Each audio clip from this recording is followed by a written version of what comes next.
How often do you think about the Oscars? About how many Oscar winning films there are and how many you've seen?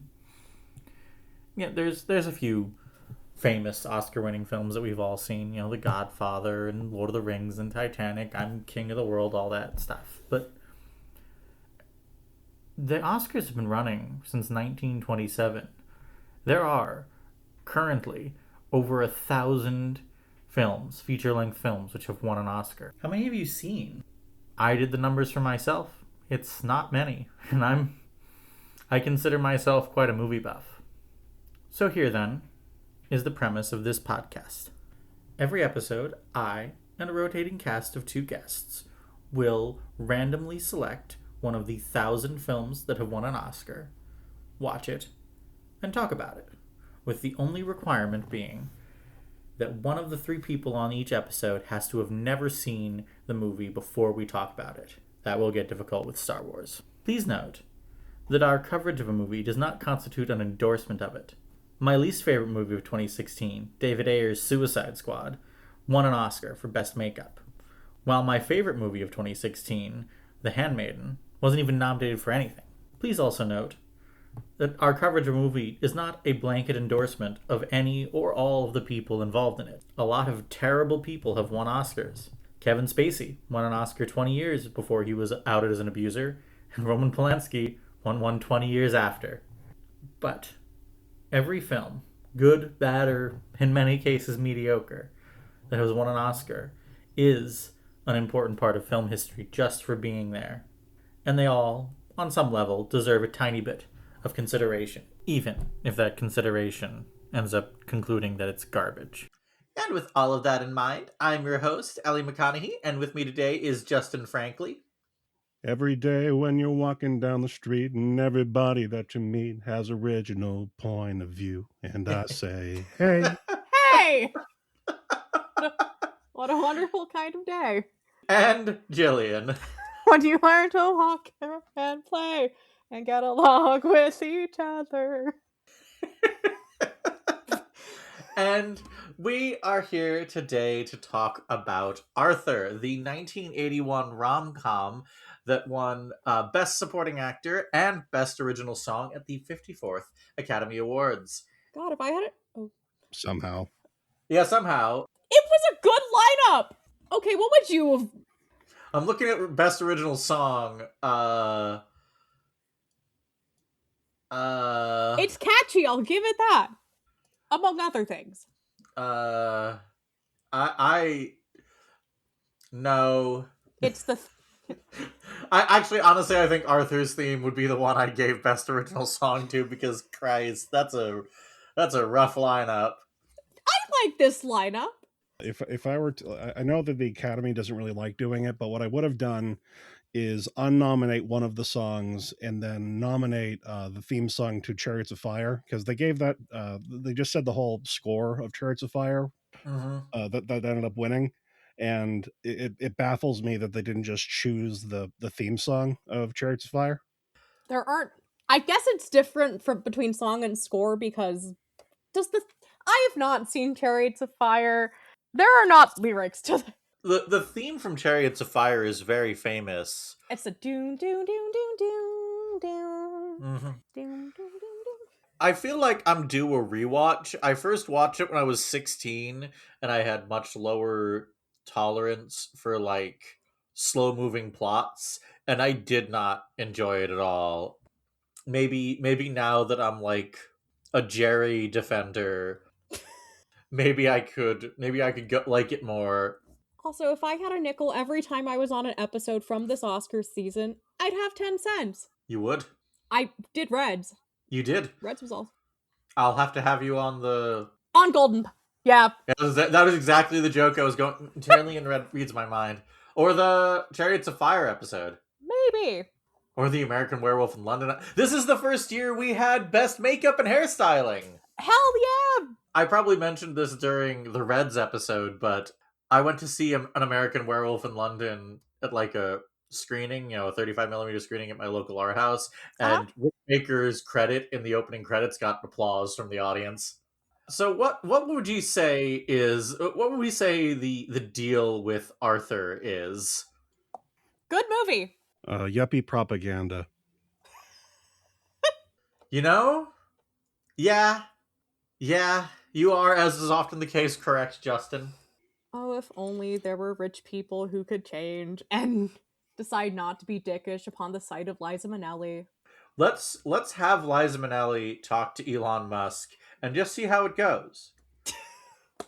If nothing else, we can give her some sort of way of incentivizing good behavior.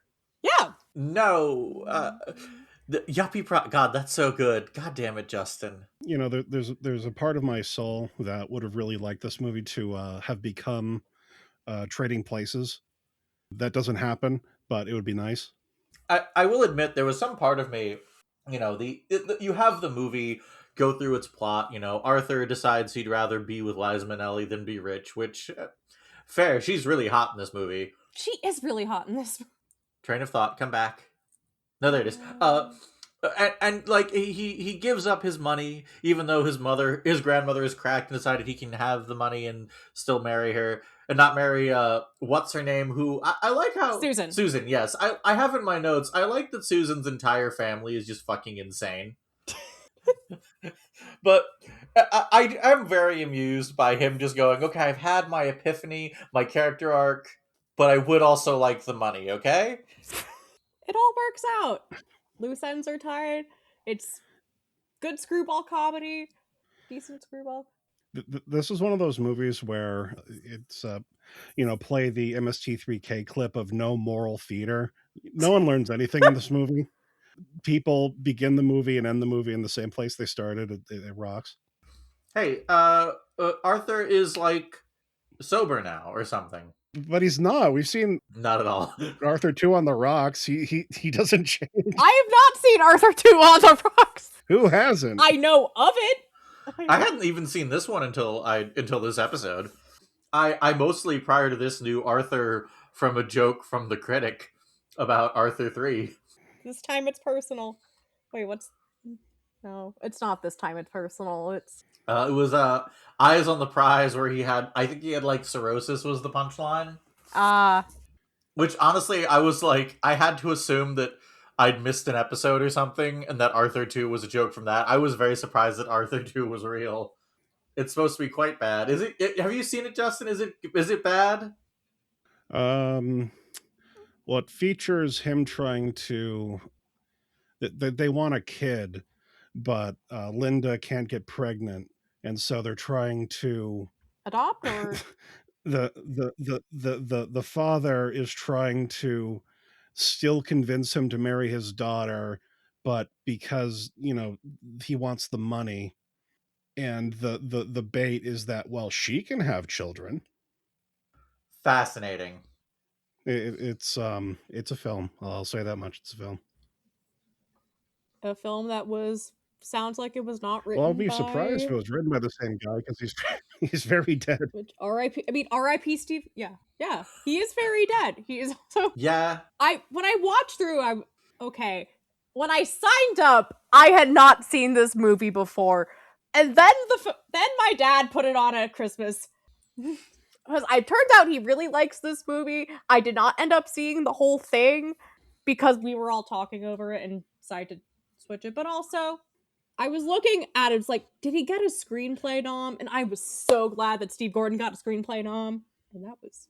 I went to go look over the guy who wrote the sequel, Andy Breckman, and apparently he also wrote Rat Race, which is a movie that I feel like is haunting this podcast. Is it eligible? I don't know why. It is absolutely not eligible. It is a remake of It's a Mad, Mad, Mad, Mad, Mad World, which is eligible. Aha.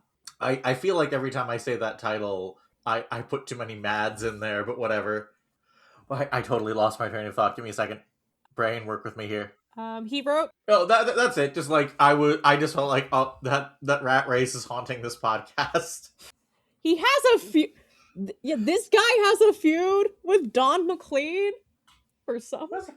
Who has a feud with Don McLean? Andy Breckman, the guy who wrote Rat Race, and the sequel Arthur 2 on the Rocks, which is the sequel to Arthur 1981. Multiple Academy Award winning film Arthur from 1981. 1981 in the 1982 54th Academy Awards season. No, like I want to say like if I don't know I assume that he starts drinking again in the sequel. Is that accurate, Justin?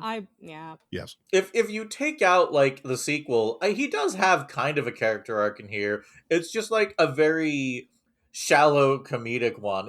I'm honestly kind of surprised it got. I'm not surprised that John Gielgud got a nomination. I am surprised he won. I am surprised it got a screenplay nom. It's a very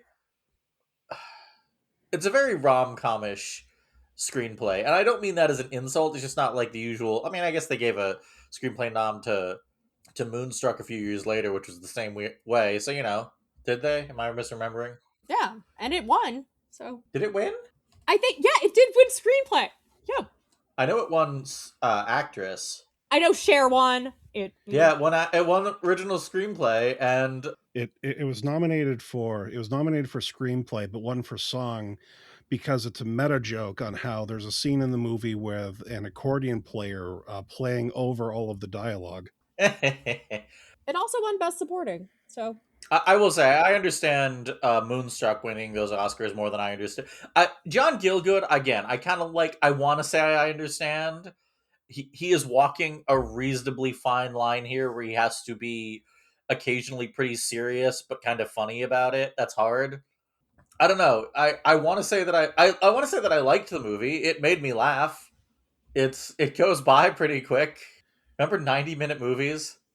90-minute. Those were nice. Those were nice. The thing for me, and this sort of applies to Arthur as a character, and certainly Hobson as a character. This seems like one of those movies where the acting is the person who is speaking. So it's like, it's acting in the same way that improv is acting, where you're not really doing anything that you wouldn't have already done, if that makes any sense. So, like, Hobson is playing a John Gielgud type. And so he's playing it very well because it happens to be played by John Gielgud. Mm-hmm. I will say, I don't know how to say this without sounding like perhaps a little young and naive, but like I will admit that I was extremely surprised to find that like Dudley Moore was a mainstream famous actor for a solid chunk of the 80s. Like he was a draw. Oh yeah. Fascinating. That they couldn't stay away from his gigantic perm. That hair is fucking ginormous. It was the 80s. It was the 80s. Boy, was it. This is. I will admit, like. Do a lot of coke and vote for Ronald Reagan. Don't do. If you must do one of those. Do a reasonable amount of coke and don't vote for Ronald Reagan because he's in debt. I mean, don't never vote for Ronald Reagan. That was your first mistake, America. I mean, he's dead, so it's not like you can vote for him again. He would be a better president if he was as the dead man, yeah. I want to say that it feels like a very 80s movie, and it kind of does, but it also feels like a little like leftover 70s, if that makes sense. That does make sense. Well, his wedding reception is being scored by people playing disco music on classical instruments. Yeah. It's also like, it looks like a 70s film. I admit that I liked that they shot on location. Like the scene after they get out of the department store and they're on the street, like having the loud argument with the security guard. There was a part of me that basically wound up doing the Leo point. It's like, hey, I know where that is. I've been there. You're right outside Grand Central. Meanwhile, I'm living in the woods in the middle of bumfuck. And so, like, anytime any movie has a city and I'm like, oh, it's Toronto. And I'm usually right. Nowadays, you're probably right, yeah. Back then, they actually shot on location sometimes. But, like, the plot about like, keeping your money and corporate dynasties is very 80s. I wrote down a couple of notes that got like big laughs out of me. One of them is, Arthur is peevish about marrying this woman, and he says, like, his dad says, her father really wants this, and Arthur says he's a criminal, and his father responds, we're all criminals. That got a big laugh out of me. Yeah. Yeah, the moral of Arthur is old money will always protect its own. There is no crime that they are unwilling to smooth over. True. They can do no wrong. They will glide effortlessly through life. I want everyone to know, like, this is an audio podcast. There is no visual component, so you're not missing anything. But I am, in fact, looking into the non-existent camera, like Jim from The Office, given the things happening right now. uh, Like maybe I will grant that I probably watched this movie in not the greatest of moods, so perhaps that's skewing my perception of it a little bit. But the fact that this movie is, you know, nominally you're meant to how to phrase it better. There is an expectation that you'll sympathize for an idly wealthy, do nothing fuck up. Really difficult. I couldn't do it. I every time that there's a bit where a character is like talking down to him or he like receives any comeuppance whatsoever, I'm like, oh thank God. yeah, that's sort of like the thing that, like, makes me surprised that it got a screenplay on. That's what I mean when I say it's kind of an '80s movie. You know, our current nightmare hell has its roots in the '80s culture of the idly wealthy are permitted to do whatever they wish, which is, to be fair, both the hero of this film and, frankly, the villain. Like, as best I can tell, Susan's motivation is she has a psychosexual obsession with Arthur, and she will have it fulfilled by any means necessary. Like, they don't seem to like each, like, he doesn't like her at all. She's just insanely obsessed with him for some reason. Yeah, she's like this Stepford doormat who like she basically says she basically goes up to the point of saying that you could just outright have a concubine and I wouldn't care so long as we get married. That's one of those things where I'm actually kind of, like, reasonably glad they didn't give her motivation. I don't think a motivation would improve that character. I just, between that and her father, it's just, like, very easy for me to go, well, that whole family's just fucking insane. Her father casually talking about how, oh yeah, if you back out of the marriage, I will in fact just murder you. And he nearly follows through until Arthur's grandma just fucking shuts him down. Movie about her. I liked her a lot. I also like. Also, I did the Leo point. There's a scene where Arthur is in a yellow sweater, and with all of the Arthur jokes that we've made so far, I'm just like, oh, so that's where they got it. I like. I'm trying to find the note that I wrote about his grandmother. It basically amounted to, I like her, like, specific mix of kind of grandmotherly sweetness and, like, intense viciousness and profanity. Like, that was a fun mix. I like that. I mean, it's basically just the Golden Girls, but, like, you know, winning formula. Yeah. The only thing that can succeed when new money is attacking old money is to have even older money intervene. Precisely. Speaking of the Leo point, you know who I didn't realize until I watched this movie was in it? Fucking Morty Seinfeld. I did the Leo point. I'm not ashamed. I will admit that perhaps I feel certain kinship with other slovenly fat men, but I really bonded to the father character.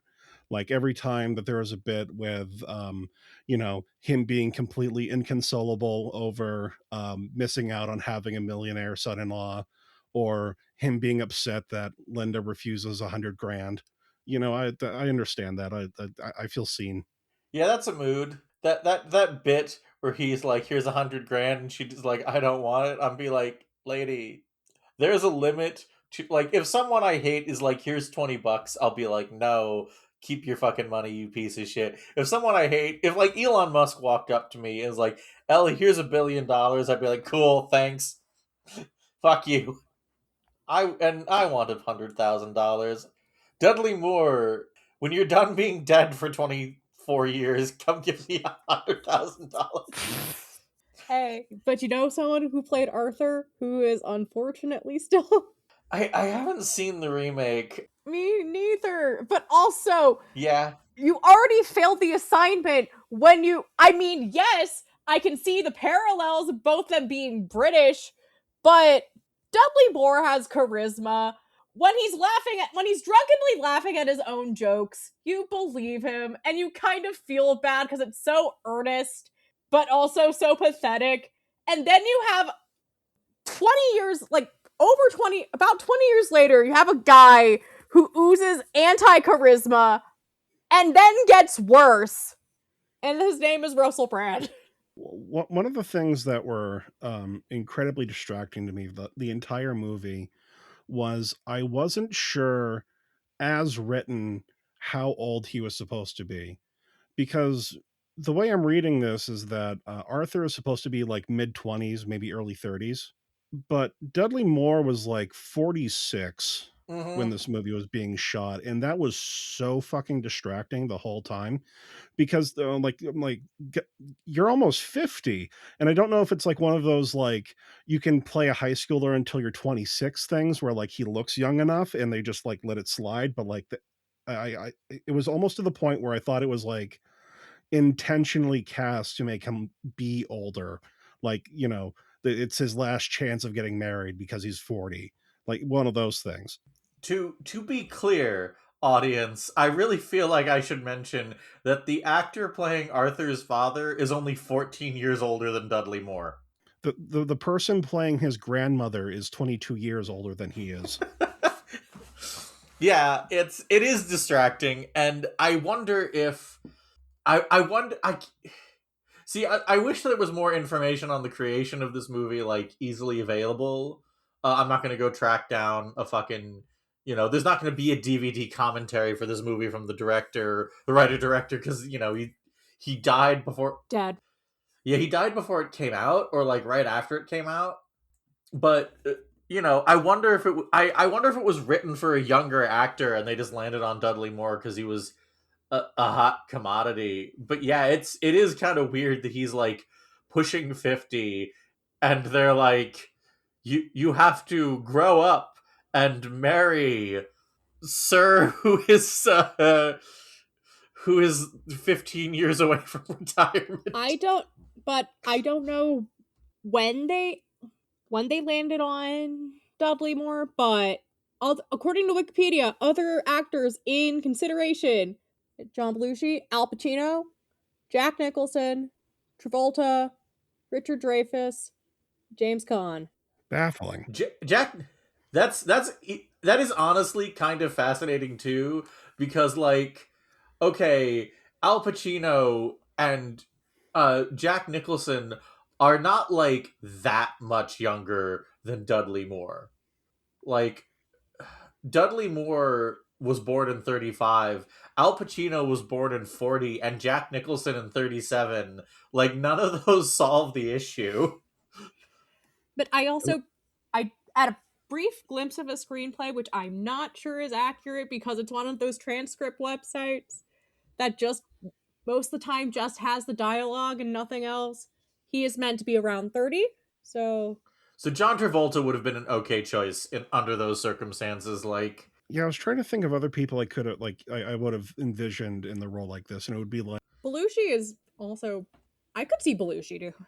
I could see Belushi tying it to the last episode I was on. I could actually see Martin Short playing this role. Oh yeah.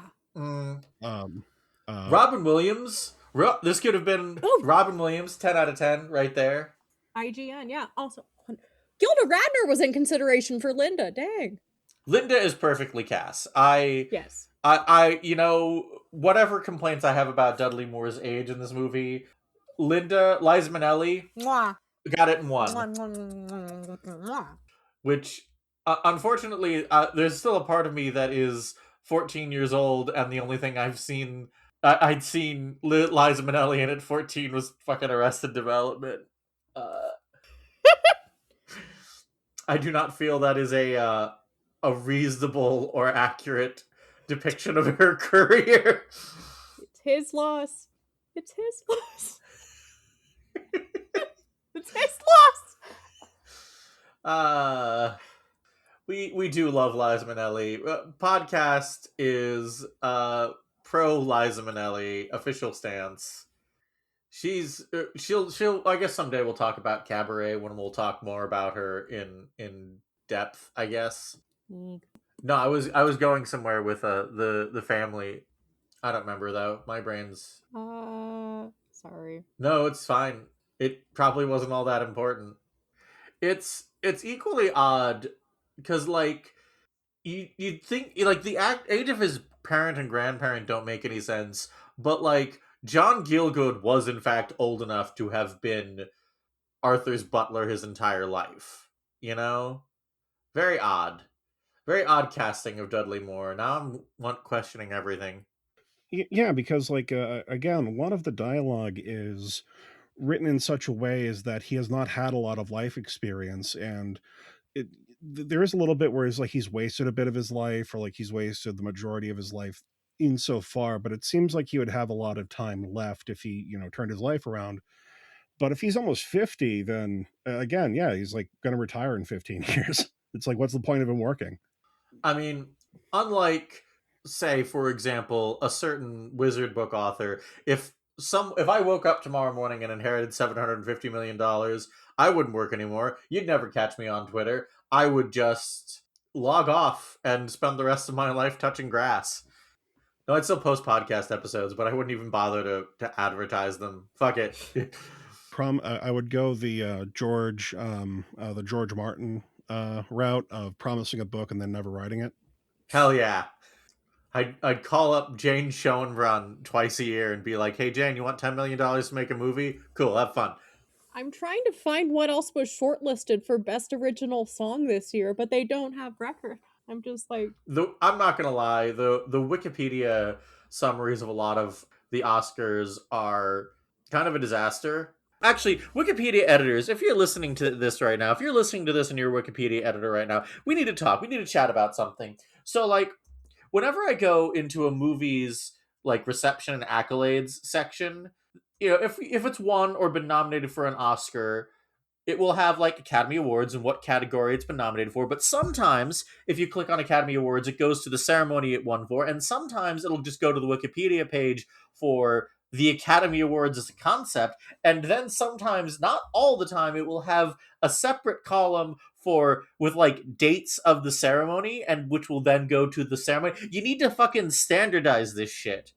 You need to standardize this shit, Wikipedia. I'm sitting here trying to do my stupid little podcast that no one listens to, and you're making it harder. Standardize your fucking shit, Wikipedia. I am almost certainly cutting that entire rant. Editing Ellie here. Then I didn't. Edit everything so it's 50 pixels to the left of where it was when you looked at it last time. Okay, but back to... Okay. I listened through all of them. I'm just like, okay. First time it happens. Not the song I would have picked from Great Muppet Caper. No, nor I. That's partially on what... What would you have picked? The opening song, frankly. Oh, yeah! Fair enough. I was gonna go, like, Stepping Out with a Star, but I'm just like, it makes sense. This is where the big production... the first big production number is. I think that... We'll talk about this later with certain other musicals. I'm looking straight at you, La La Land, even though you're not very good.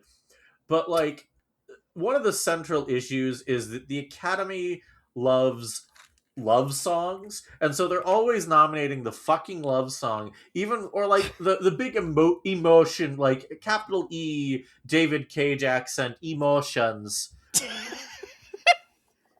song, and like, no, it should be the best song. Don't fucking give it to the song where the actress is like fucking breaking down if that's not the best song. Basically what I'm saying is La La Land should have been nominated for Another Day of Sun. It should have been nominated for any other song! Any other song. Okay, the audition? Okay. Audition, you're on thin ice. The one that... Okay, but we are not talking about this Oscar season. Okay, not the first... I mean, like, I don't know... Endless Love. I don't really Endless Love was this... I don't really like Endless Love as a song, and I've never seen the movie. Fair It's the arsonist that every parent fears. And For Your Eyes Only is not my favorite Bond theme, but it also does its job. I listened to One More Hour yeah, earlier today, which I'd been putting off because, like, oh god, it's Randy Newman. I don't know. It's either going to be hit or miss. It's fine. The singer is fine. She got her Oscar the following year for Officer and a Gentleman, mm-hmm. which I made this also. Arth, this handshake Working Girl. That's the song, best song being nominated because it was fucking everywhere. Mm. Well, not everywhere in the zeitgeist, everywhere in the movie, or so I've heard. Someone I know who really like Working Girl is like they almost every song in that score is just a variation of Let the River Run. As kind of indicated earlier, as I've indicated multiple times across this podcast, best original song is kind of a minefield of a category. So, like, I will admit the Arthur theme is the only one of these songs that I've like actually heard around. I did not know that was the Arthur theme when I fucking listened when I fucking started up the movie, and I was like, wait, that's it? I fucking heard this song on the radio. Yeah, it sounds like the only issue I have with this song is that even though the lyrics explicitly tell you the plot of the movie, the way the guy sings and the way the music sounds, you could replace it with any other fucking yacht rock song in the next 15 years and you would not be able to tell the difference. Yeah, that's sort of the other reason why it doesn't feel like an '80s movie. It doesn't look like an '80s movie, and it doesn't. The song is not a very '80s song. And I love it because I mean, there's a lot of '60s. The '80s harkened a good amount of '60s nostalgia. The '80s hasn't happened yet, but also I like Bacharach. I like some Peter Allen. I like things. What I was simply going to say that, like, everyone knows that the '80s officially started on August 1st, 1981, when MTV started. So technically, this movie came out before the '80s, Ah, but it was like right on the cusp. I feel like I'm being kind of when I say that the '80s started when MTV started. You understand what I'm saying, right? Yeah, culturally. Okay. culturally, there was a sound, there was a look. Yeah. Yeah, the same way that the 90s lasted until 2001. Yeah. Yeah, like the 2000s didn't start until after 9/11. Yeah, exactly. So it's kind of in that weird dead period where like everyone kind of knew the studio system was dead. It was post Heaven's Gate, I think it was. Let me check. I'm 90% certain. That sounds about right. I mean, killing a bunch of horses would kind of. I don't know about you, but that could be a cause for reform or something. I don't know. I mean, I'll be real with you. The studio system probably could have survived killing all those horses. The thing that actually killed the studio system was that Heaven's Gate cost $45 million to make and made less than $4 million. Ah, There's an extremely good, occasionally lightly frustrating book about the making of Heaven's Gate, and the part that kind of stuck with me is like the writer was one of the producers. He worked for United Artists at the time, and he says that we had it made it very clear to Michael Cimino, the director, this movie cannot be over 3 hours long. Yes, I know this is just the rough cut, but we cannot be cutting down from like a 10-hour movie. Your rough cut happens to be 3 hours long, and then they sit down in front of it and they're like, it's beautiful, it's visionary, it's gorgeous cinematography, it's 5.5 hours long. And that's sort of like, so the studio system was basically the auteur 70s are basically over. The studios, the big money makers were retaking control. Everyone kind of knew that, but no one knew what the shape of the 80s was going to be yet. And honestly, this almost feels like kind of a warning shot in retrospect. The aiming for the middle 80s starts here. You know what I mean? Does that make any sense? Am I making sense? You can tell me to shut the fuck up. you are making sense. The movie that I think is the the most 80s movie, sorry Patrick Willems, is Ghostbusters, because it's a franchise that doesn't really make any sense. I'm sorry. I know that a bunch of kids have nostalgia for Ghostbusters, and it's now got those super dramatic, super serious sequels, and it had a kids' TV show. But also, I really need to remember everyone to remember that is a movie where Dan Aykroyd gets a blowjob from a ghost. Well, you say kids, and like I don't know, kids that are going to turn about as old as Dudley is in this movie, or relatively, right? Uh, People have been 15 for 30 years. Oof. and now everyone is 12, so Everyone is 12. And it's also just like an extremely shamelessly capitalistic movie.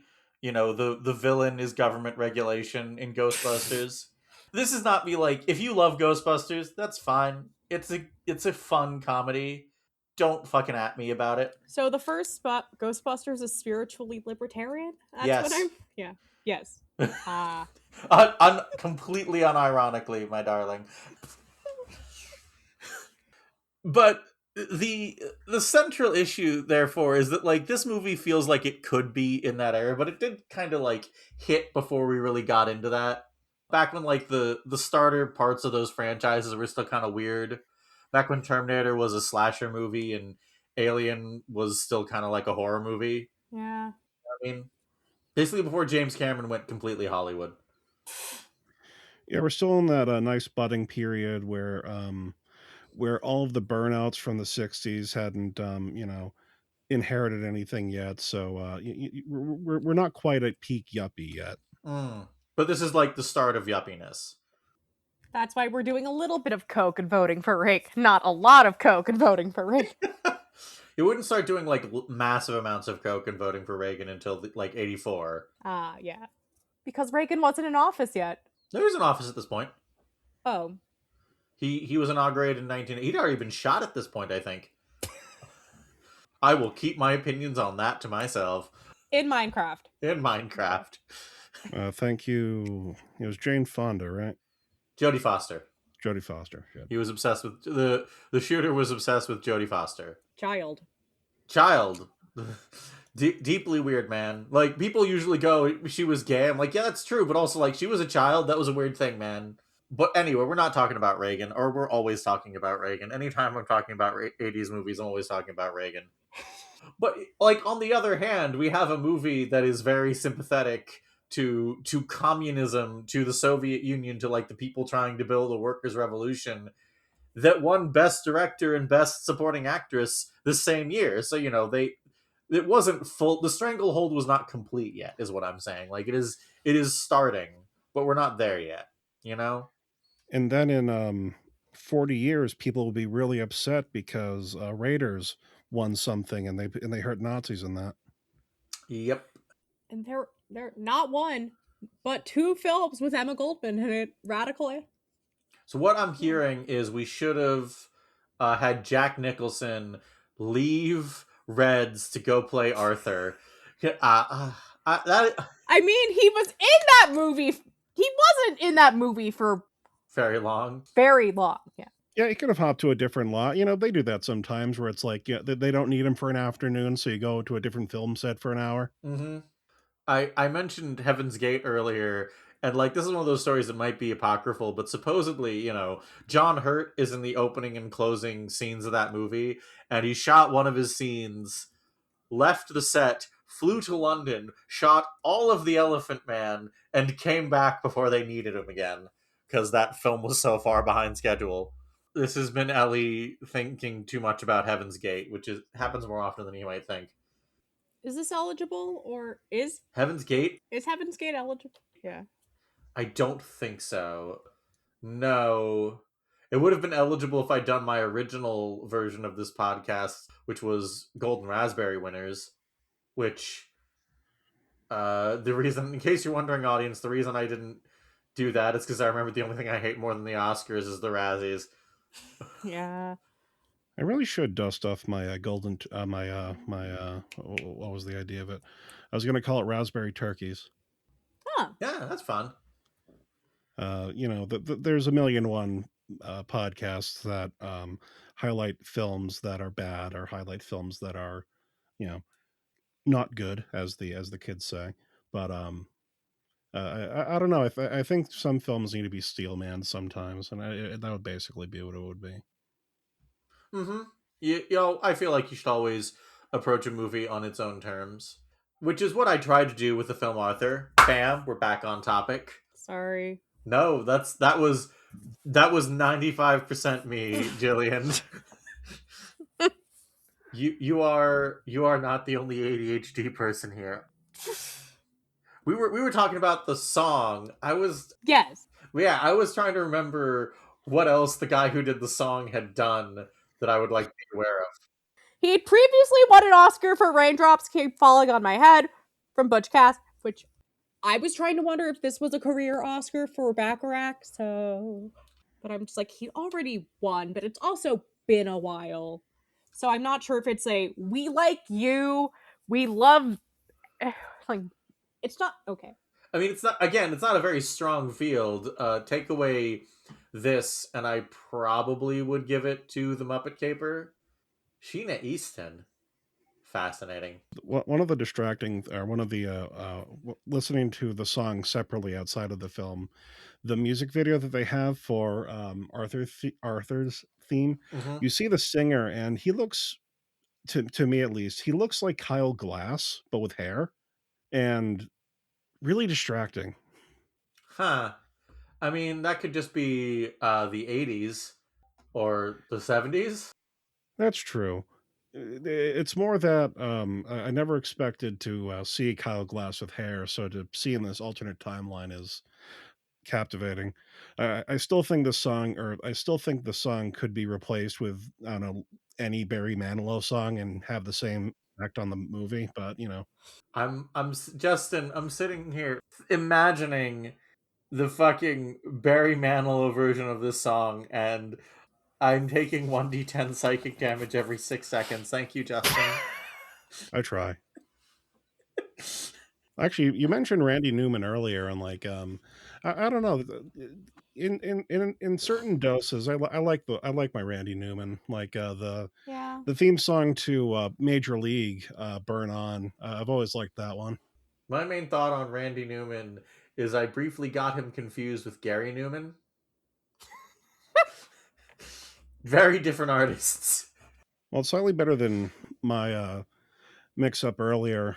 So obviously, I have it written down now. Liza Minnelli is one person, but when I was reading the name, I don't know if it's like a dyslexic thing or not, but I kept thinking of the person from those Comedy Central roasts, Lisa Lampanelli. And it's just a name thing. It's just like looking at the two names next to each other. They kept like merging together with each other. Yeah, fair. I mean, you see, the difference is she's Liza with a Z, not Lisa with an S, because Lisa with an S goes, it's not C instead of S, lie instead of Lee, simplest with Liza. I just really need all of you to imagine Gary Newman covering Cars now, just like the Gary Newman song Cars, and just like get that in your head.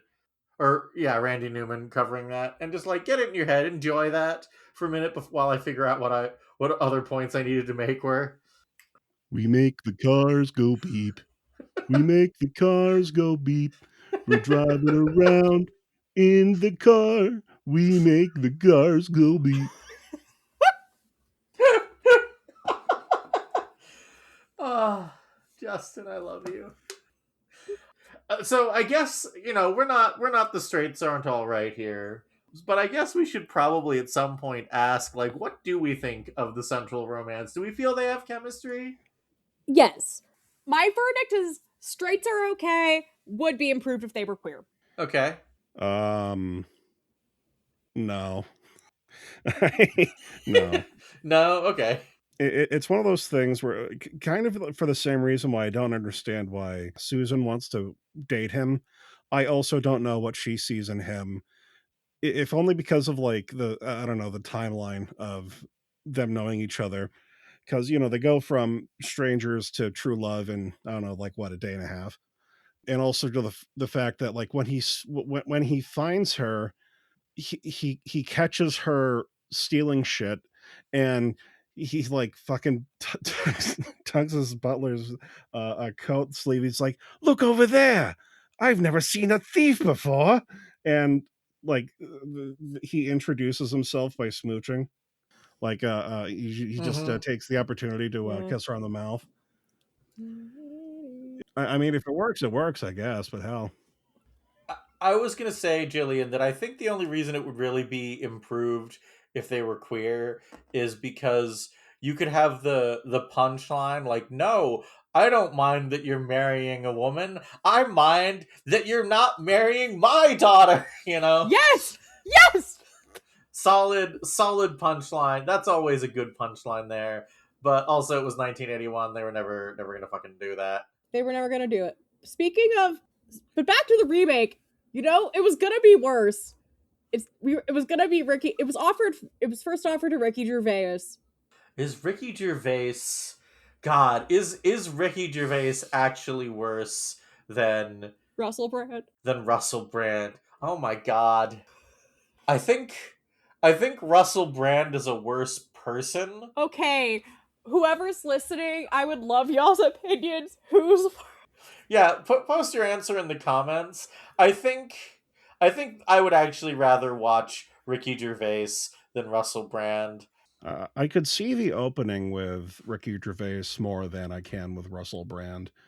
You know, you have this boorish alcoholic leaning out a window, being, it's like, who's ever prettier? Let's stand closer. Yeah, I could see that with Ricky more than I can with Russell. Yeah, I don't know if Ricky Gervais is willing to be self-deprecating to the degree the part requires, but I would also, since we're talking about Russell Brand, I would like to remind everyone that, like, in the top 5 Onion headlines of all time is Nation was pretty sure Russell Brand already had accusations against him. I We've been kind of like avoiding talking about the other Oscar it won, huh? Oh yeah, John Gielgud was pretty good too. I think Justin is right in that he's doing a John Gielgud performance. But it turns out John Gielgud is good at being John Gielgud. Who did he beat? Ian Holm was pretty good in Chariots of Fire. I know he beat Nicholson for Reds. Previous episode Reds. I stand by my statement that Jack Nicholson wandering into your house, demanding alcohol, and then criticizing your acting is probably a stress stream for most actors. Had he not won up until now? Is this a career award? Is that what we're doing? Let me. That was my thought as well, but no, he did win earlier. That's odd then. Yeah, I don't know what's up with that then. He's good in it, but he's not exactly a. I mean, they also nominated Dudley Moore for this, so I don't know. They were off their shits here at the Oscars. Apparently, they really fucking liked Arthur. I guess. It only got 4 nominations, so it wasn't. I don't think they liked it that much. Yeah, because the last he had one earlier for Murder on the Orient Express, Ah, 1975. so it wasn't even that long ago when he last won, huh? Yeah, sometimes like I'm gonna go back to what I said during the California Suite episode for anyone who's listened to that, which is like sometimes I think that for certain Oscar wins, you eventually just sort of have to land on. I don't know. I guess you just had to be there. I don't. I don't really get. I get the song. Like I don't love the song, but I get it. Although if I was caught between the moon and New York City, I think there was something I could do. I'm built different from Arthur, but John Gielgud is fine. Dudley Moore is fine. It's fine. It's a fine little rom com. I do not regret watching it. It made me laugh reasonably consistently.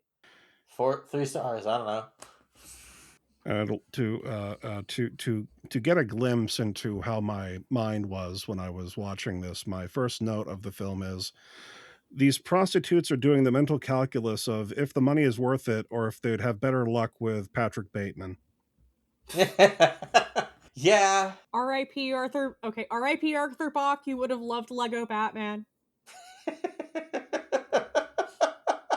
Yeah, maybe that's just like the whole thing, it is extremely hard to see rich powerful dudes in New York City doing whatever the fuck they want as like fun and entertaining in the 80s anymore, or really at all. Well, the other thing that like, and I know that this is like a romantic comedy, so like the romances really need to make sense, or like the plot doesn't really need to function. But I don't understand what the dilemma is for Arthur. So like, I know the point is that, you know, the sanctity of marriage or whatever, but Susan basically tells him that he can have a concubine. Like anything short of like murder, she's fine with, because she has like this, as you said, psychosexual fixation on him. And like his grandmother even tells him specifically that, you know, why not just have her as a concubine? Why not just have her as a fling that you have every now and again? It's like, well, no, it's true love that I'm feeling, and I just don't buy it. I don't believe Arthur when he's saying these things. Straightforwardly, I think the actual issue is that Linda would not go for that. But also, like, is the implication therefore that his grandmother had concubines? Yes. Okay, good, ideal. I guess the real question is, did Arthur vote for Ronald Reagan in 19... No, Arthur didn't vote. They count those. I guess that... Sorry. No, you're right. Rodin God, those are Republican, we count those. to steal a bit from 30 Rock. No, I guess it's like, you know, people rich, you know, Arthur is the kind of guy ruining the country, and Arthur's like dad who wants him to shape up and go into the family business are the guys I have to like knife on the train for seats in the morning. I guess it's harder to feel sympathetic to them than it was in like 1981 before they completely obliterated the economy to make a few bucks. Like the comparison I kept thinking of when I was watching the film, and obviously both of these came after, was Billy Madison and Mr. Deeds. Hmm. It's the same kind of movie where it's this jackass who, at least with Billy Madison, there's like the threat that he takes seriously of getting cut off, whereas this movie, it just sort of resolves itself. But like Mr. Deeds seems to be a better connection, because he does act like this thoughtless prick, but at least with Mr. Deeds, he isn't actually used to having money, whereas this is like his entire life. He has no Mm-hmm. other life than the one he has right now. So the fact that he has just acted like this for an indeterminate amount of time, because God knows how old he is, also makes it frustrating, because again, he has this worldly butler who slaps the shit out of him occasionally, but it's like you couldn't have done this like 15 years ago, 30 years ago, however old this guy is. Mm-hmm. Yeah, maybe that's just sort of like the issue. You know, it's you're right that, you know, take this script and kick it not like 30 years later, because then it turned out Russell Brand was playing him, but like kick it like 10 years later, and you're right, this is like even odds Adam Sandler is playing this guy, which okay, uh I don't, okay. But would he be using the little Nicky voice? No.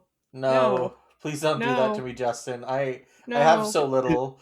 His No. impish laugh, except it's little Nicky. Please, Justin, don't do this to me. No, like I will get my brain back. We're getting back on topic. I'm getting off. No, I actually do have a point to make about Adam Sandler, and like the problem I often take with Adam Sandler movies. That is, to be clear, audience, Adam Sandler movies, not movies that have Adam Sandler in it. There is a difference between a Happy Gilmore and Uncut Gems.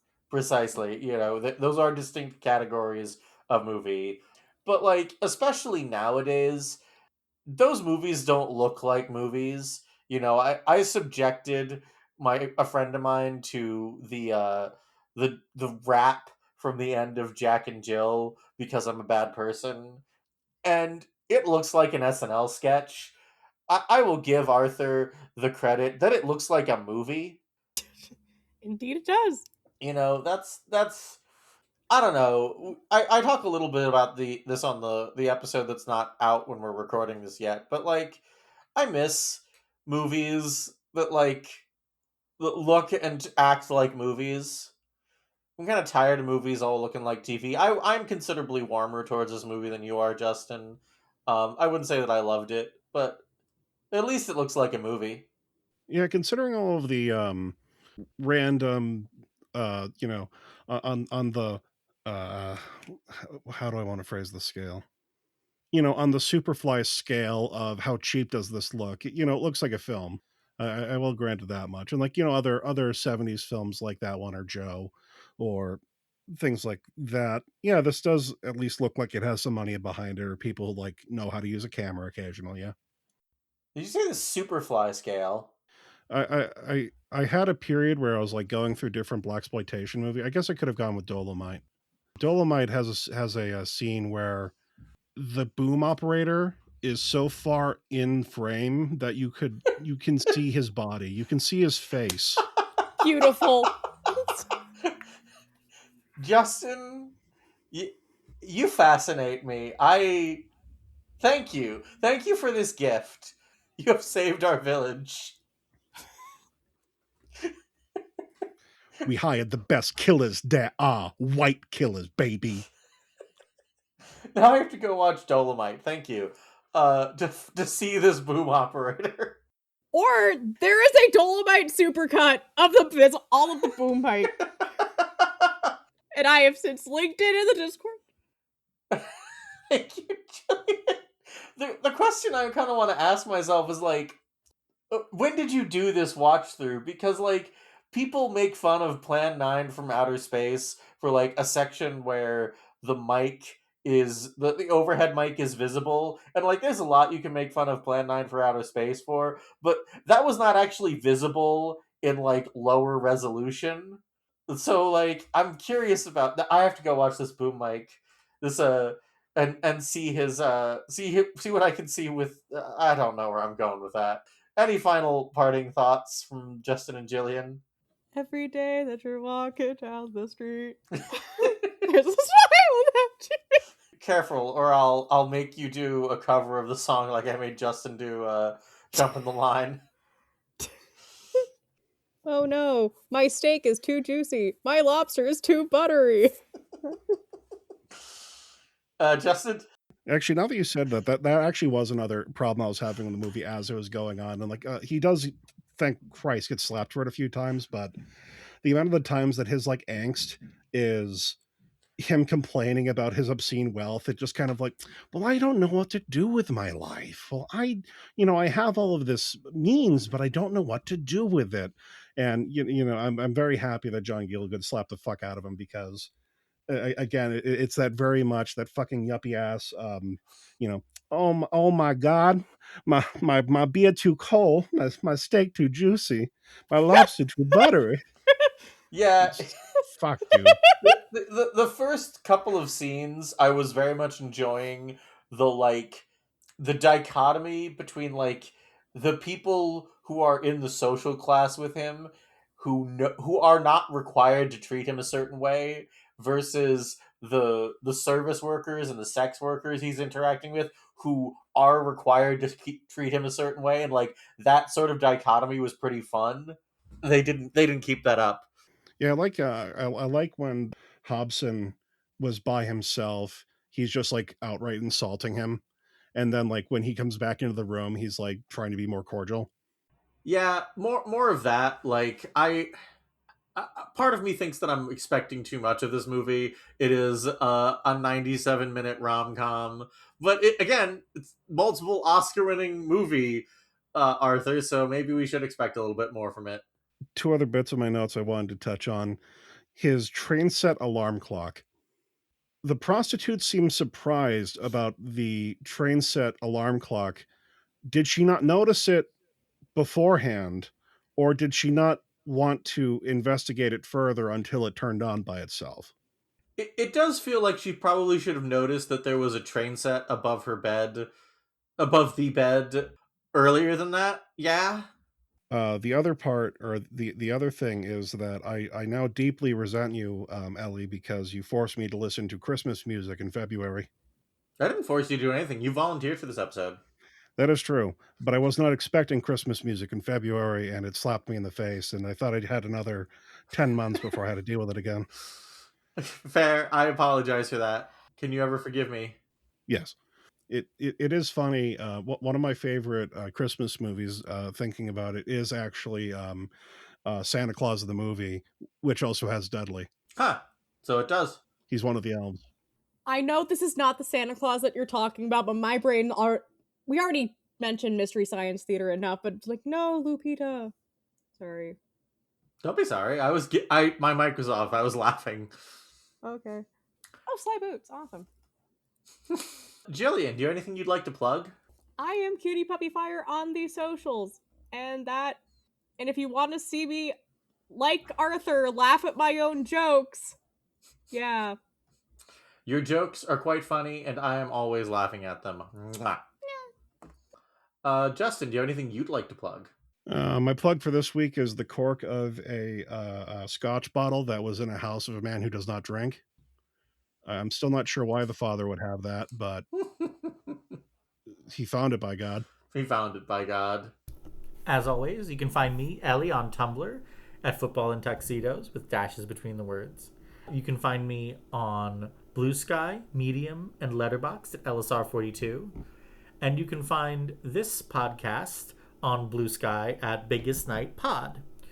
We are available on both Spotify and YouTube. And if you follow us on YouTube, be sure to give us a subscribe, maybe like and comment on the videos so that you can tell me which parts you like and which parts you don't.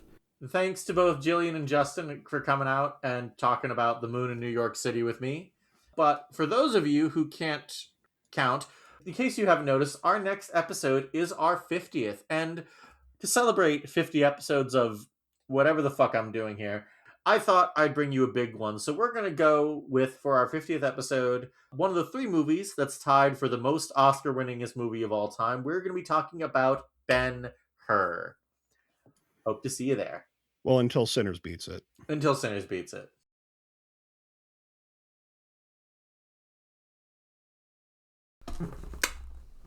You don't actually have to stay here. I didn't make Gillian record a cover of the Arthur theme song or the Arthur theme song from this movie. Or there's no stinger this time.